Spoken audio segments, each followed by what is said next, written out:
Bem-vindo de volta. Hoje estamos acompanhados por Gilbert Doctorow, historiador e analista de assuntos internacionais, além de autor do livro War Diaries: The Russia-Ukraine War. Obrigado por estar conosco. Eu realmente queria conversar com você sobre o ataque da noite passada, quando a Rússia lançou seus mísseis Oreshnik contra Lviv, no oeste da Ucrânia.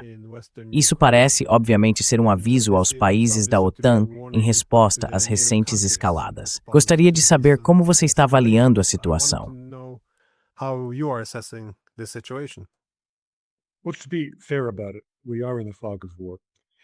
Bem, para ser justo, estamos na névoa da guerra.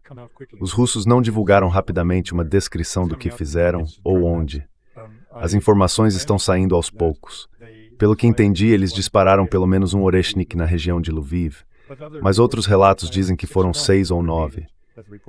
Pode ser que os relatos estejam confundindo os mísseis menores que um único Oreshnik carrega e libera separadamente, ou pode ser que realmente tenham sido 6 e 1. Isso não está claro.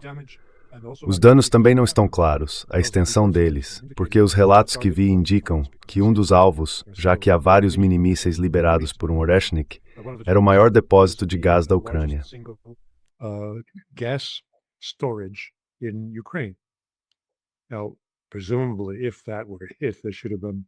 Agora, presumivelmente, se aquilo tivesse sido atingido, deveria ter havido uma explosão de proporções enormes. Mas isso também drenaria a Ucrânia do aquecimento que cobre o país. Então poderia ter sido algo devastador. E eu suspeito que foi exatamente isso, porque os ucranianos estão enlouquecendo. O ministro das Relações Exteriores da Ucrânia convocou uma reunião do Conselho de Segurança das Nações Unidas para discutir esse ataque horrível, e isso indica que foi algo muito sério. Mas ninguém ainda está dizendo exatamente o que foi, e ninguém está demonstrando a eficácia do Oreshnik, que, como você deve lembrar, quando foi usado pela primeira vez em Dnipro contra uma instalação de produção militar, foi muito contestado. Se tinha uma energia do tipo bomba nuclear, ou se era simplesmente algumas toneladas de TNT. Portanto, será muito importante ver o que vem a seguir. Que tipo de destruição realmente ocorreu? What destruction actually took place. This to remember, this was not an isolated. Lembre-se de que isso não foi um ataque isolado com um único míssil. Foi parte de uma combinação de drones, mísseis de cruzeiro e mísseis balísticos. A destruição se espalhou por várias cidades, incluindo Kiev. E podemos imaginar que algo sério aconteceu lá. Também podemos imaginar que os russos deram um aviso prévio a Zelensky sobre o ataque iminente, porque ele foi ao ar na noite passada dizendo aos ucranianos para ficarem em casa, nos porões, pois um ataque maior estava a caminho.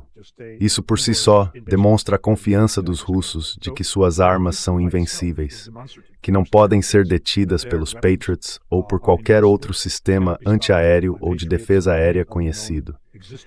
Isso soa lógico e está de acordo com a mensagem que eles têm para o Ocidente. Esqueçam o seu domo na Alemanha, esqueçam o seu domo nos Estados Unidos. Forget about your dome in the United States. These are utterly useless concepts. Esses são conceitos totalmente inúteis, dado o estado atual do armamento russo. Portanto, isso enviaria uma grande mensagem. O ministro das Relações Exteriores da Ucrânia também ajudou a espalhar e divulgar essa mensagem. Não sei se ele tem consciência de quão prejudiciais foram suas declarações no geral, mas ele estava tentando dizer à Europa que ela precisa acordar, que precisa agir, porque isso está bem na fronteira da União Europeia. Você percebe isso? E aqui temos os russos atacando com um míssil hipersônico. Bastariam mais 2 ou 3 minutos e esse mesmo míssil poderia estar em Berlim. Pois bem, ele fez um excelente trabalho para os russos, assustando os europeus até o limite. Então acho que isso não foi muito bem pensado quando os ucranianos fizeram essas declarações. Pelas poucas informações que surgiram, os russos estão dizendo que esta é uma visita de retorno.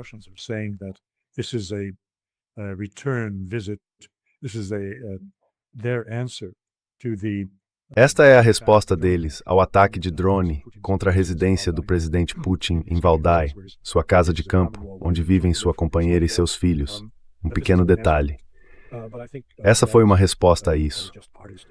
Mas acho que isso é apenas parte da história. Houve muitos atos de provocação, provocações crescentes do Ocidente, dos Estados Unidos contra a Rússia. Houve aquele ataque à residência dele há 10 dias, ou algo assim. Houve a apreensão do petroleiro com bandeira russa no mar, perto da Islândia. Há também o suposto acordo de Trump para apoiar os chamados termos de paz, que foram finalizados e aprovados pela coalizão dos dispostos em Paris, no início da semana, com Witkoff presente.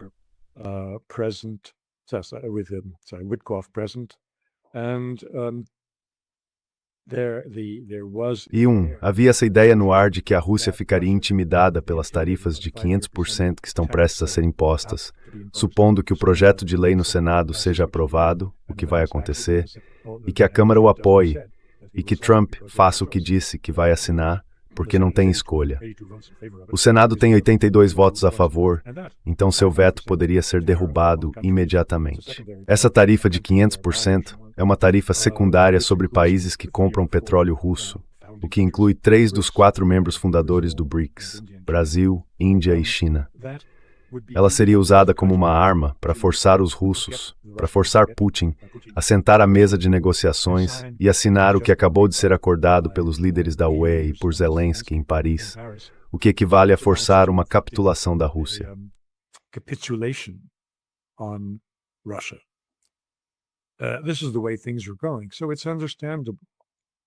É assim que as coisas estão indo.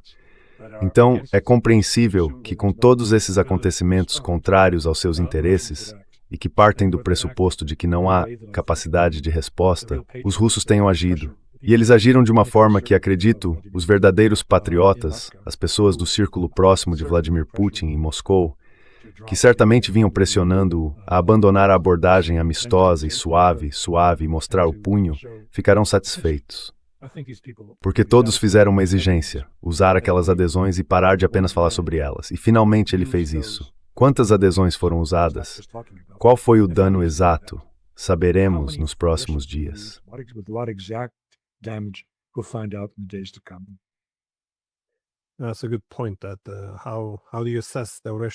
É um bom ponto. Como você avalia o ataque russo? Ele tem várias ogivas, ou neste caso, ogivas falsas, então não está claro quantas delas foram lançadas, ou se foi apenas uma.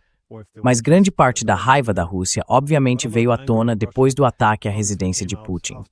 Muitas pessoas observaram que os russos não demonstraram tanta raiva no passado, e minha interpretação é que isso precisa ser visto no contexto de um ataque ao dissuasor estratégico da Rússia.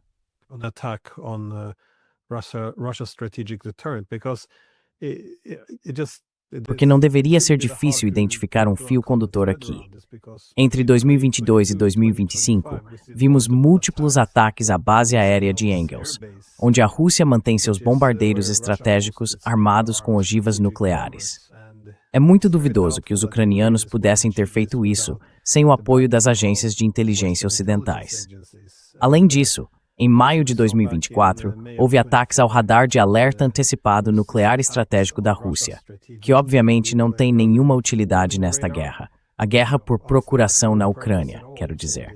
E em junho do ano passado, vimos um ataque aos bombardeiros nucleares da Rússia, que de fato destruiu muitos deles, os quais são fundamentais para a dissuasão nuclear do país.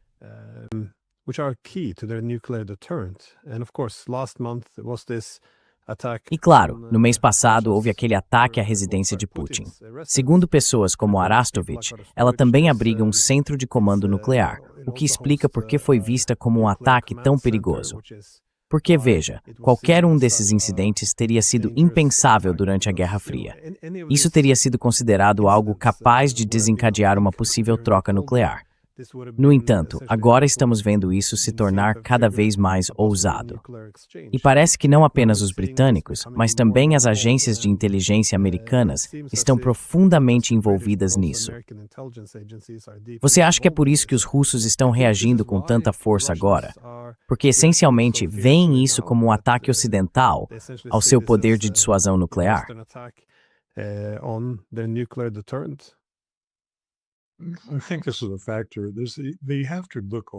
Acho que esse é um fator. Eles também precisam observar a dinâmica do poder dentro da Rússia e a posição do comandante supremo. Tenho o mais alto respeito pelo que Vladimir Putin fez para restaurar a Rússia a partir do que vi quando morei lá nos anos 1990, que era uma economia arruinada, uma sociedade destruída, um país empobrecido e desmoralizado, possivelmente além da redenção. Agora ele não iniciou essa redenção. Ela já havia começado em 98. Mas ele a assumiu e a levou adiante de uma forma que ninguém poderia ter previsto. E o sucesso foi realmente dramático. Ele alcançou o que Pedro, o Grande, fez sem precisar enviar centenas de milhares ou milhões de camponeses à morte. Foi uma melhora impressionante. Ao mesmo tempo, reservo-me o direito de ser crítico em relação ao seu papel na defesa e em seu modo de lidar com o Ocidente.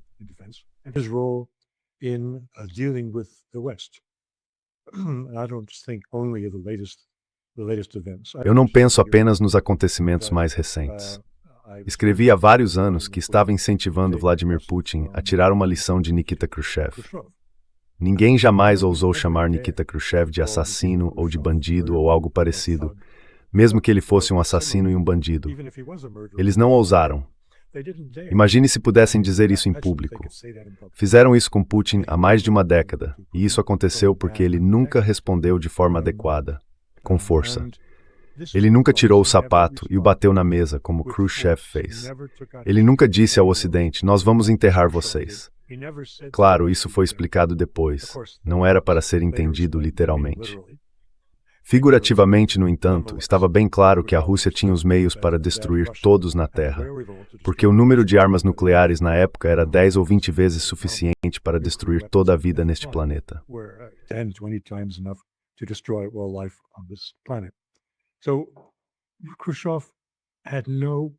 Então Khrushchev não hesitava em fazer ameaças. Ele era muito corajoso. Pode ter sido um homem rude, mas certamente não era um homem estúpido. E era muito corajoso. Assumia riscos. Riscos para a própria sobrevivência nacional da Rússia.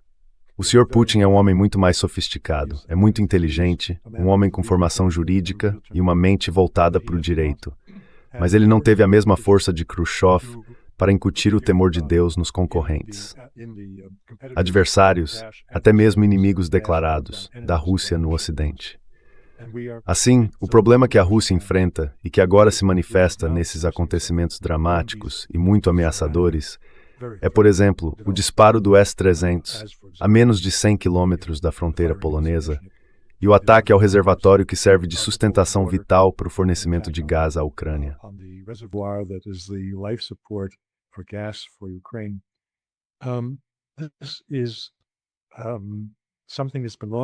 Isso é algo que já vinha se preparando há muito tempo.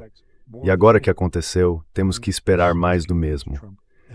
Isso coloca em particular o Sr. Trump e o comando arrogante ao seu redor, que agora se sentem tão fortes e poderosos depois de terem humilhado a Venezuela e até apreendido um petroleiro com bandeira russa em alto mar, em uma posição em que se veem como os senhores do universo. Pete Hegseth é o mais notório, com Marco Rubio ao seu lado. Eles realmente precisam levar um choque de realidade. O comentário que Dmitry Medvedev fez em resposta às queixas ucranianas sobre esse ataque em Erezhnik foi que eles haviam acabado de aplicar uma injeção antipsicótica nos ucranianos.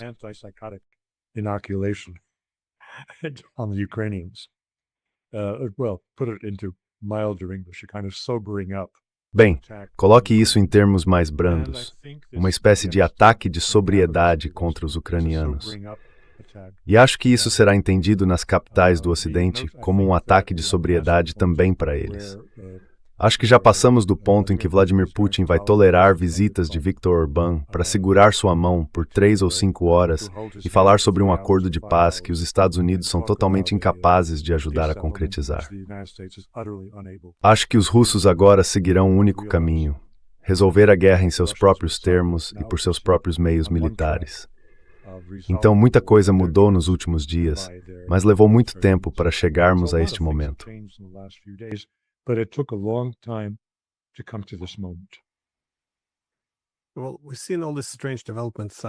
Bem, temos visto todos esses desenvolvimentos estranhos vindos dos Estados Unidos, que parecem ter encorajado os líderes europeus a pressionar pelo envio de tropas para a Ucrânia após o fim da guerra. Eles até parecem ter ido tão longe, a ponto de fazer os europeus acreditarem que receberiam algum tipo de apoio dos americanos. Então não parece que eles necessariamente não queiram acabar com a guerra, mas sim que, como estão ficando sem ucranianos, estão colocando os europeus na linha de frente. Então acho que minha pergunta é: as negociações já não passam de conversa fiada?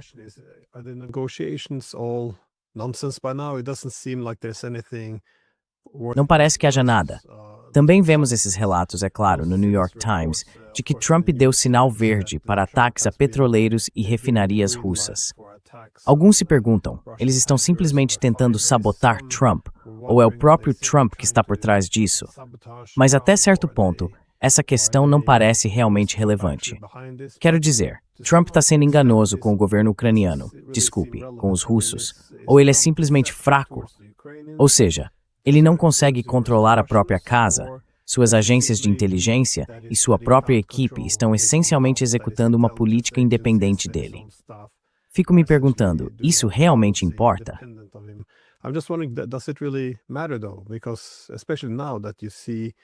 Especialmente agora, você vê que Trump está... Bem, os americanos também estão apreendendo navios russos. Ele deve ser extraordinariamente fraco se não consegue reagir a nada disso.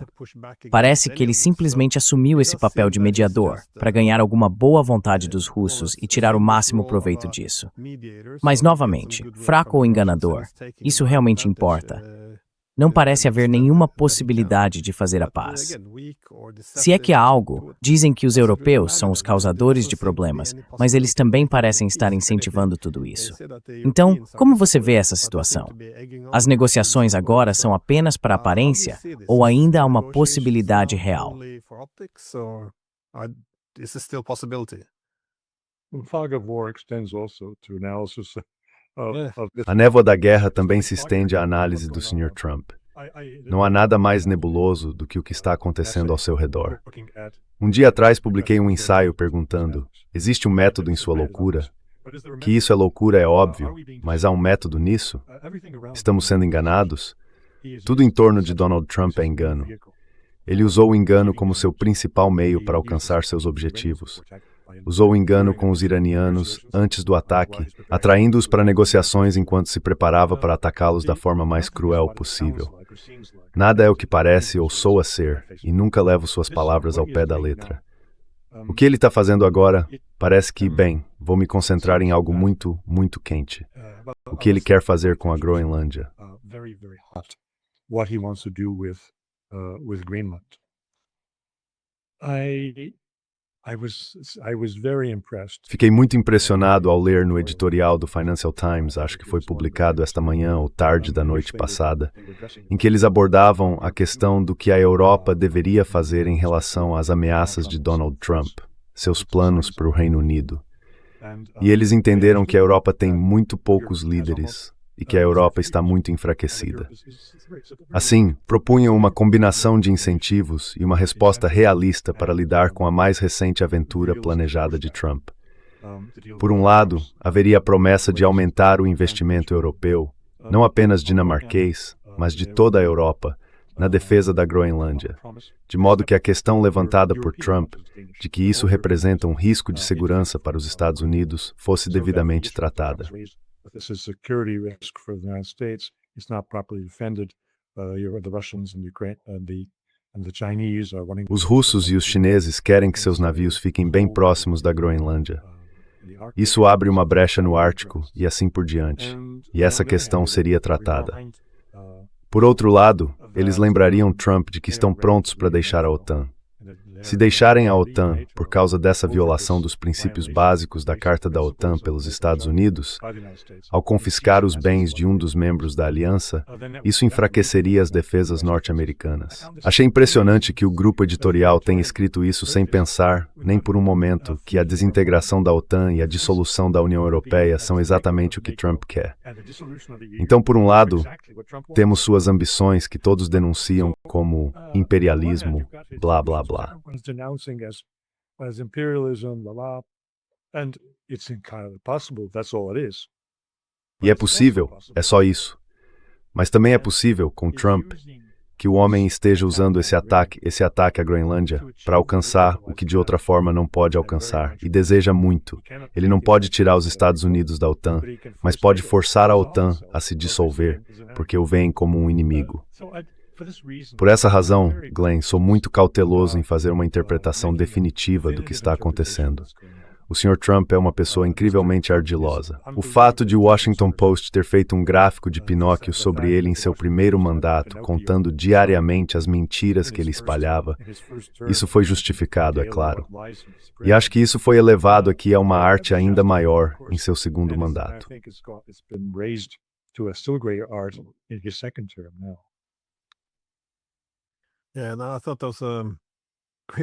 Sim, e eu achei que esse foi um ótimo ponto. Todos os europeus inventaram maneiras de como poderiam conter Trump. Ou seja, bem, não podemos entrar em guerra contra os Estados Unidos, obviamente, mas eles poderiam ameaçar expulsar as tropas americanas de suas bases. E eu pensei, mas os europeus querem que elas continuem lá.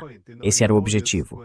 Em agosto, quando Trump estava dizendo, mais ou menos, aos países bálticos e a outros que estávamos planejando reduzir nossas forças na Europa, nos países bálticos, os europeus entraram em pânico. De repente, surgiram todas essas histórias sem sentido sobre drones russos perto de aeroportos, sem absolutamente nenhuma evidência.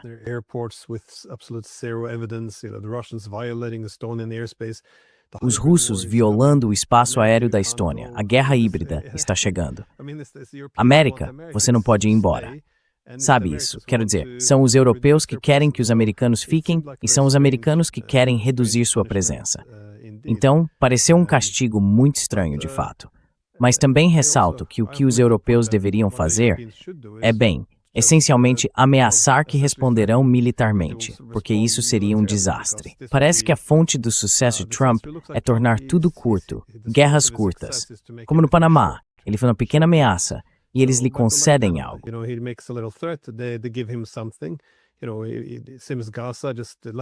Parece que Gaza simplesmente deixou os israelenses queimarem tudo, mas depois colocou algo em prática para impedir isso. Bombardear o Irã por alguns dias, atacar e depois entrar e fazer um acordo de paz. Resolver logo. E agora a Venezuela também. Muitos dos falcões estão um pouco críticos porque dizem que isso não é construção de nação. Não tomamos o controle do governo. Mas em vez disso, ele afirma que a presidente interina terá que fazer o que mandarem. Caso contrário, atacaremos mais.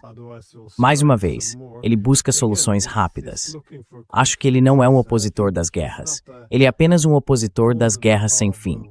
Então, assim que conseguir encerrar uma guerra rapidamente e seguir para a próxima, isso é considerado um sucesso.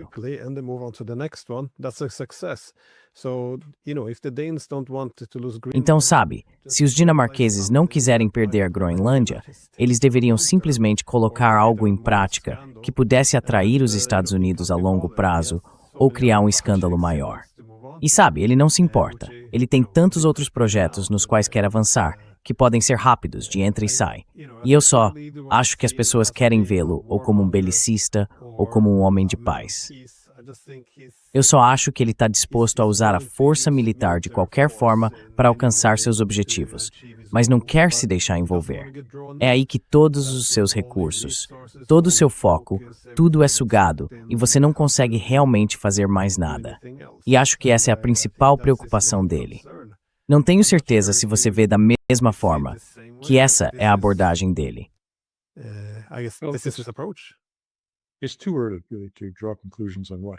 É cedo demais para tirar conclusões sobre quais são seus verdadeiros objetivos. Ele não revela suas intenções. Essa é a principal tática que ele usa como negociador, permanecer uma incógnita. Acho que, como comentaristas, temos a obrigação de distinguir entre o que gostaríamos que acontecesse e o que reconhecemos que pode acontecer. E eu acabei de descrever o que eu gostaria que acontecesse. Se aconteceria dot bastur tuort a posteriorities, but a major cags opposed peverdi, esse trank for otan. Thinking they're going to harm him by disbanding NATO. But the reality is, the other reality Mas a realidade é que a maior probabilidade é de que eles cheguem a algum tipo de acordo com a Dinamarca. 25 dos 27 chefes de Estado ou de governo europeus, provavelmente de forma discreta, a portas fechadas, exercerão pressão máxima sobre a Dinamarca para que simplesmente se cale e resolva logo a questão, aceitando a oferta que Trump lhes fizer para comprá-los. Acho que comprar a população da Groenlândia, os inuits de lá, provavelmente custaria cerca de $1 milhão por pessoa. Isso dá 55 milhões. É troco. Nem conto isso. Mas seriam alguns bilhões para a Dinamarca, para convencê-la a concordar com a venda.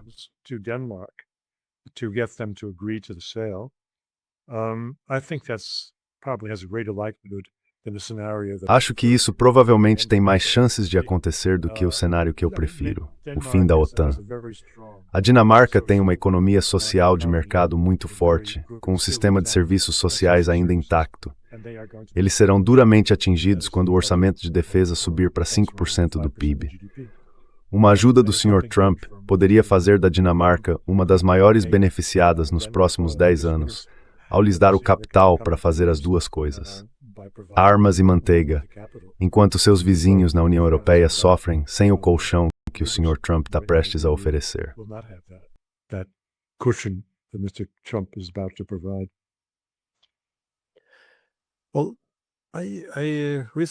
Bem, eu conversei recentemente com o professor Mearsheimer. Ele argumentou que já cruzamos a linha que separava uma guerra por procuração de uma guerra direta há muito tempo. Ou seja, esses ataques agora não são mais por meio da Ucrânia. Estamos nos envolvendo diretamente.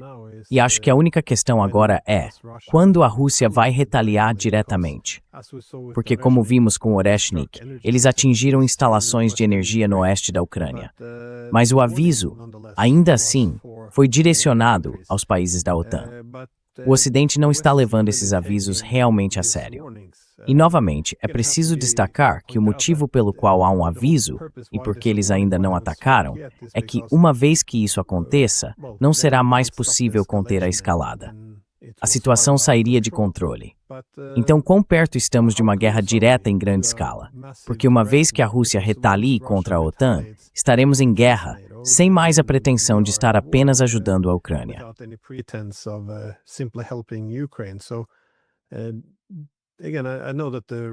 Então, novamente, eu sei que os russos têm sido contidos até agora, mas ainda há uma pressão crescente sobre o presidente Putin. No Ocidente, especialmente na Europa, eles são muito desdenhosos. Eles veem isso apenas como não podemos recompensar o bullying ou as ameaças deles.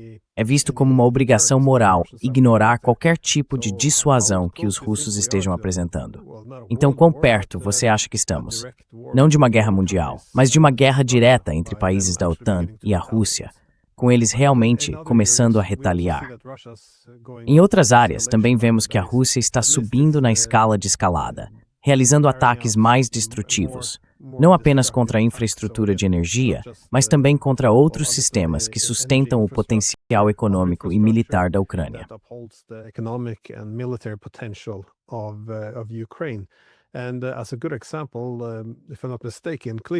Como bom exemplo, se não me engano, Klitschko, o prefeito de Kiev, pediu agora aos cidadãos da capital que comecem a sair se puderem, já que não há eletricidade em muitas áreas. A ideia é que a cidade não consegue sustentar uma população tão grande. As pessoas deveriam sair. Ouvi de várias fontes russas que é basicamente isso que a Rússia gostaria, porque, uma vez que as pessoas comecem a deixar as grandes cidades, há muitos benefícios. A economia não funcionaria como de costume, o potencial militar diminuiria, e se a Rússia quisesse tomar Kiev, seria muito mais fácil sem milhões de pessoas lá, que poderiam acabar servindo de escudo humano ou sendo mortas. Ninguém quer ver vítimas em massa.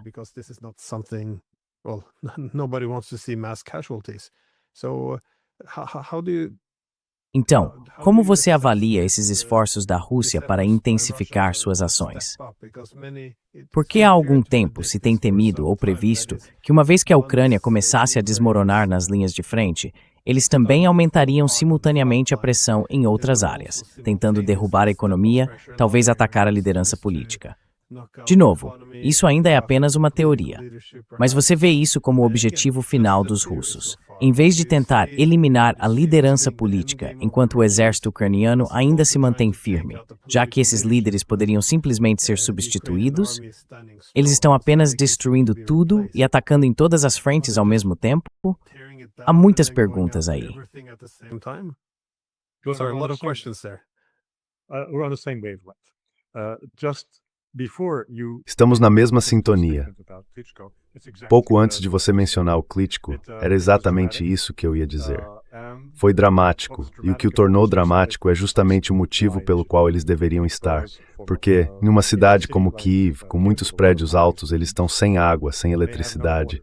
As pessoas querem ser sentimentais sobre isso. Dizem, é no meio do inverno, estão cortando a energia. Bem, espere um pouco.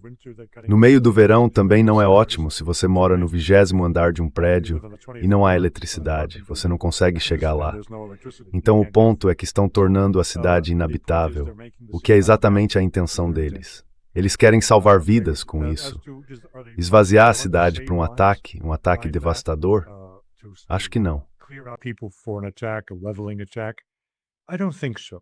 What Russians have been saying for some time, this goes back more. O que os russos vêm dizendo há algum tempo, isso remonta a mais de um ano, quando falavam em vingança pelos ataques às províncias vizinhas a leste de Kharkiv, que estavam sendo abastecidas a partir de Kharkiv, era que a Rússia deveria arrasar Kharkiv até o chão.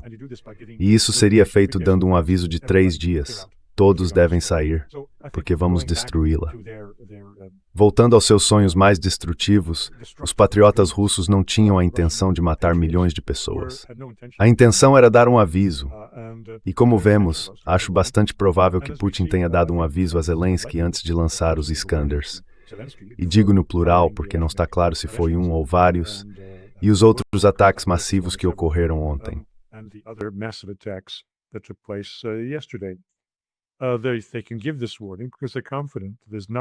Eles podem fazer esse alerta porque estão confiantes de que não há nada que possa deter seus mísseis, de cruzeiro ou balísticos, especialmente os hipersônicos. Então acho que eles ficariam muito satisfeitos em mandar mais 10 milhões de ucranianos fugindo para a Alemanha, tornando o sistema de assistência tão insustentável na Europa Central que os europeus teriam de negociar com a Rússia. Acho que isso certamente faz parte dos planos deles. Arrasar cidades apenas por arrasar. Não creio que seja essa a intenção. Mas assustar as pessoas e fazê-las deixar o país, sim. Acredito que sim. Isso destrói a economia e destrói a Europa. A Europa não tem espaço para mais 10 milhões de ucranianos.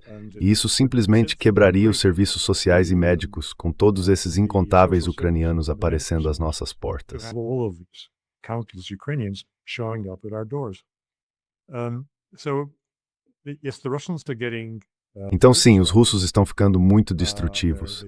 Eles entraram na loja de porcelanas e jogaram tudo no chão. Isso já vinha se formando há muito tempo, e é realmente surpreendente. Acho que o que você e eu discutimos, dissuasão, está agora ressurgindo na forma de uma dissuasão por opção. Porque a vontade de guerra, por assim dizer, estava em dúvida. E com razão. Havia mesmo vontade de usar essa vontade de guerra. E o que estamos vendo agora nessas várias ações, tanto o caso de Ureshnik, confirmado que aconteceu, quanto a apreensão dos navios, que ainda aguardamos para ver se é como foi descrito, mostra claramente que os russos têm a disposição de enfrentar os Estados Unidos e o Ocidente.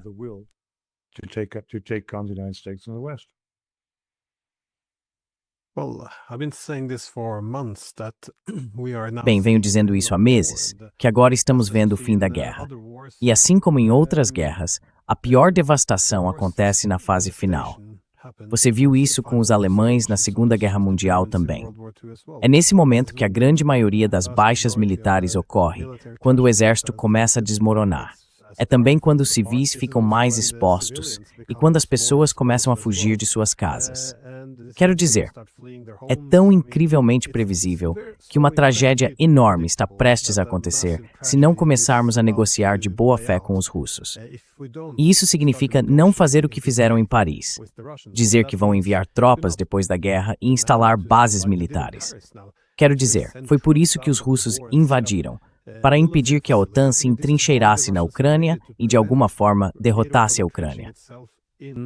Ukraine, and somehow in defeat our demand is that NATO should entrench. Nossa exigência é que a OTAN não se estabeleça de forma permanente na Ucrânia. Isso simplesmente não faz sentido. E veja, venho dizendo isso há muito tempo, que esse horror começaria a se desenrolar em breve. E sempre me diziam, isso é propaganda russa, a Ucrânia está vencendo. Mas certamente nossos líderes políticos, apesar de serem incompetentes e imorais, ainda assim devem perceber o que está prestes a acontecer. Porque com todo esse discurso de apoiar a Ucrânia, deve haver, por baixo de todos os esforços para transformar a empatia falsa em arma, algum reconhecimento de que, pelo menos por interesse próprio, milhões de ucranianos fugindo para a Europa, justamente quando gostaríamos de começar a enviá-los de volta, não é do interesse deles. Também não é do nosso interesse. É do interesse da Europa.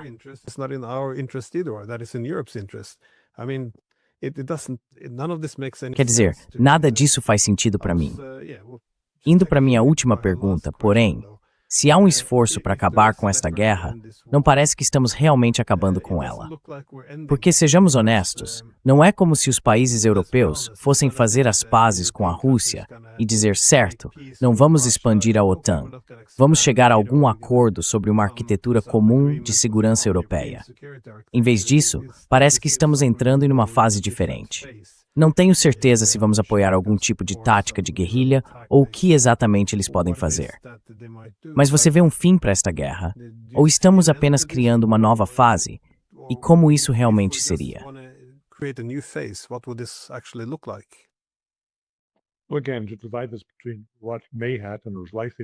Novamente, ao dividir isso entre o que pode acontecer, ou é provável que aconteça, e o que eu gostaria que acontecesse, são coisas diferentes, muito diferentes. Acho que o mais provável é que ocorra um conflito congelado, mas não do tipo que o Ocidente descreveu há 1 ano e meio ou 2 anos, como a Coreia, onde haveria instalações militares ocidentais para defender a Ucrânia. Não, será um tipo diferente de conflito congelado, muito específico, em que a Rússia toma todo o território ucraniano a leste do Dnieper, toma Odessa, deixa a Ucrânia sem acesso ao mar e deixa claro para todos que destruirá qualquer infraestrutura ou pessoal militar ocidental que tente entrar e apoiar a Ucrânia. A Ucrânia deve estar livre de qualquer presença militar estrangeira, ou eles imporiam uma zona de restrição. Or they will use a rationing zone. So I think under those circumstances, with a run for Ukraine that is Então acho que, nessas circunstâncias, uma Ucrânia reduzida, economicamente muito desfavorecida, que essencialmente perdeu sua indústria manufatureira e uma boa parte de sua Terra Negra, porque a Terra Negra não está apenas no oeste da Ucrânia, ela também se encontra em grande parte em Kherson e em outros oblasts da Novorossia. Essa Ucrânia bastante pobre e degradada será deixada por conta própria. Ela não será admitida na OTAN nem na União Europeia. É óbvio que não vai entrar na OTAN, mas também não na União Europeia, apesar de todas as promessas de Ursula von der Leyen, porque será simplesmente pobre demais e exigirá centenas de bilhões de euros em investimentos para que os 27 países concordem com isso. Ninguém tem esse dinheiro nem quer gastá-lo, já que todos estão ocupados demais com a remilitarização. Portanto, será um país muito triste, o que restar da Ucrânia depois que tudo isso acabar.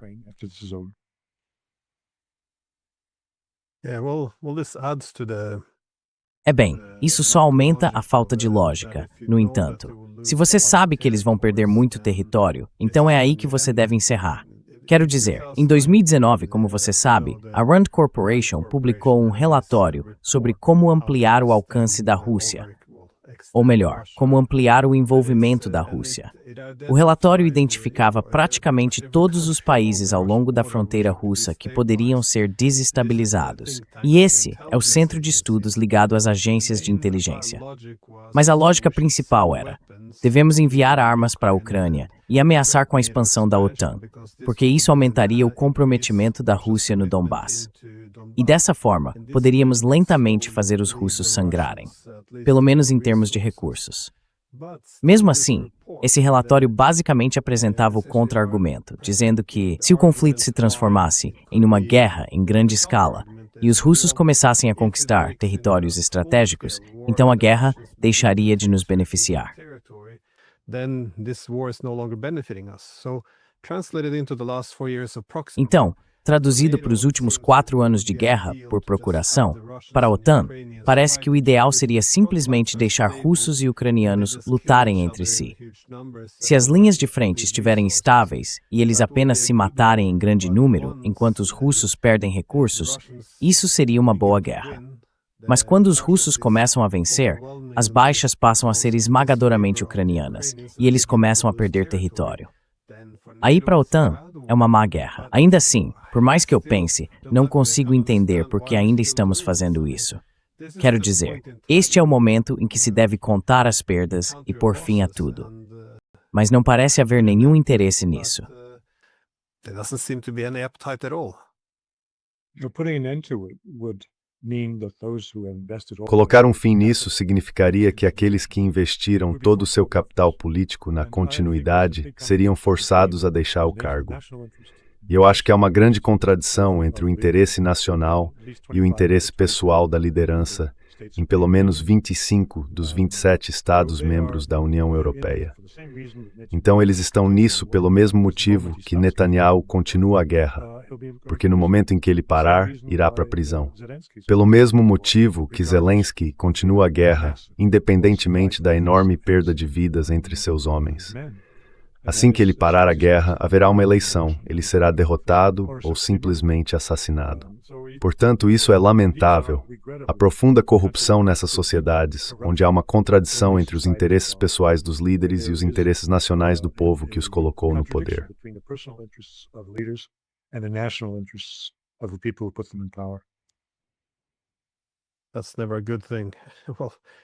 Isso nunca é uma coisa boa.